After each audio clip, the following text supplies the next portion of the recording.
Thank you, Steve. I think the message has been pretty clear. Those of you who saw Christine Gregoire yesterday, we have an urgent problem. And the time for transformation is now. And some would argue that the time for transformation is actually behind us, and so we're playing catch up. And I spent a lot of time looking at the data and the science, and it is becoming abundantly clear that the rate at which change is happening to our natural systems is accelerating faster than most of the scientists and certainly most of the public policy folks had predicted. If you think back just a few years ago, the melting of the ice cap was a theoretical possibility in the year 2050. That in 1 year, that date went from 2050 to 2040 to 2030 to 2020, and now looks at about 2015 or maybe even sooner in the summer. So we've moved the goalpost basically 30 years in the course of 1 year based on what the data is showing us. And so we have this urgency. And the interesting thing about this conference is that it highlights the need for the interdependency across many, many industries. This is not just a transportation problem. This is a fuel problem, and it is a utility market problem, because all these things are going to collide.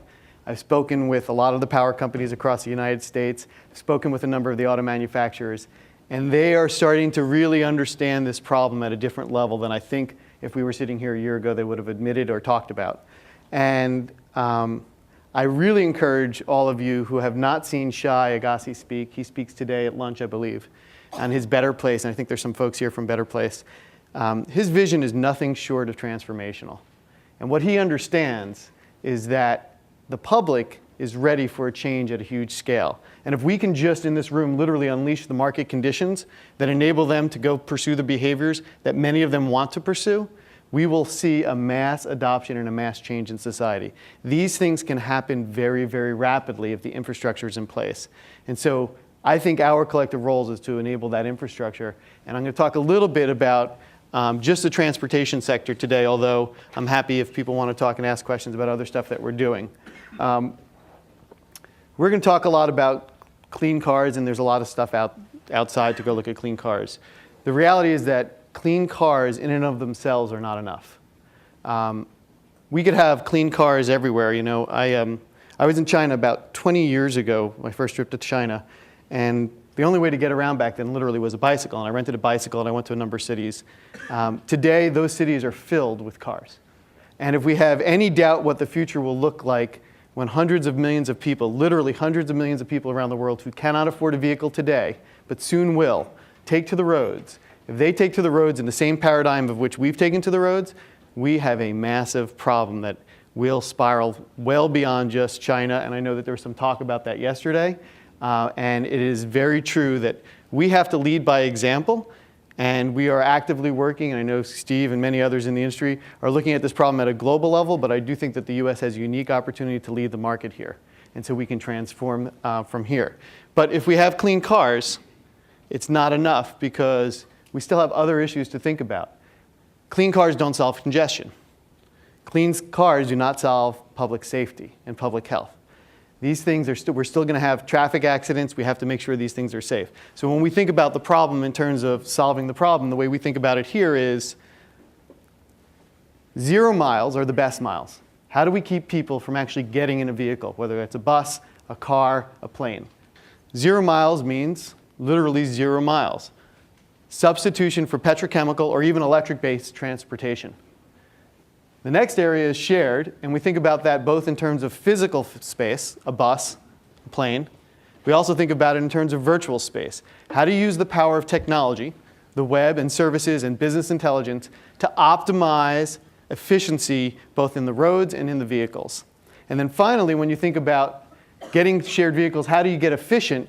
There's a massive amount of software and technology. I don't know if Shai will talk about his Auto OS, the OS system that they're working with. But each of these cars that are being built today have a huge, huge amount of componentry that's based on software and services. And one of the examples, there's a little picture here of Fiat, where we have this thing in Europe where we basically do, today it's with a pen drive and it will evolve. But basically, It looks at your driving patterns and then gives you tips and tricks and helps you optimize both the car and your driving patterns. And this is just sort of the early stages of how we think software and technology integrated with a car operating system can really radically improve efficiency in cars regardless of the fuel source. So 0 miles. Something very simple to start with. Before you think about technology and new devices and new hardware, something as simple as calendaring.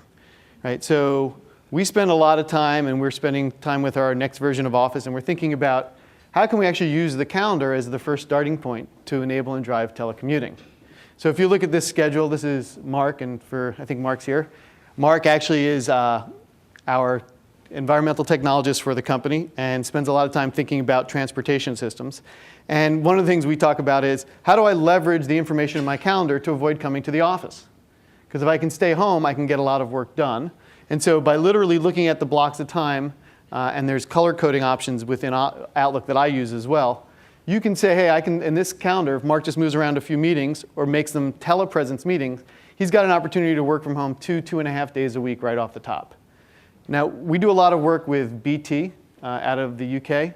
BT has actually taken the idea of the calendaring and moved to meeting-free days, and now they've gone to the next level. 40% of their workforce does not go to the office. 40% of their workforce works at home. Now, the thing that we're also thinking about is, well, when each of these meetings get scheduled, very often I'm scheduling them with somebody else at Microsoft. BT realizes this as well. And what they found is that often people were driving to an office, like I'll come to Redmond to meet with other people from Microsoft at Redmond, but we live a half a mile apart in Seattle. So why don't we meet at a coffee shop at a Starbucks in Seattle, or one of our satellite offices, which we have in Seattle. And so the next wave of evolution is to think about how does presence and information about where I live and where I am located come into play and integrate with your calendar. Because I've actually now started to reduce my trips to Redmond quite substantially because I've discovered that many people I meet with, many people I work with, actually live closer to me than we both live here. So, travel avoidance. Here's an example. Mark pulled a couple screenshots where he's talking to somebody else on our team. They said, hey, we need to get together and have a conversation. The call goes to Mark's office. Mark's at home. Redirect.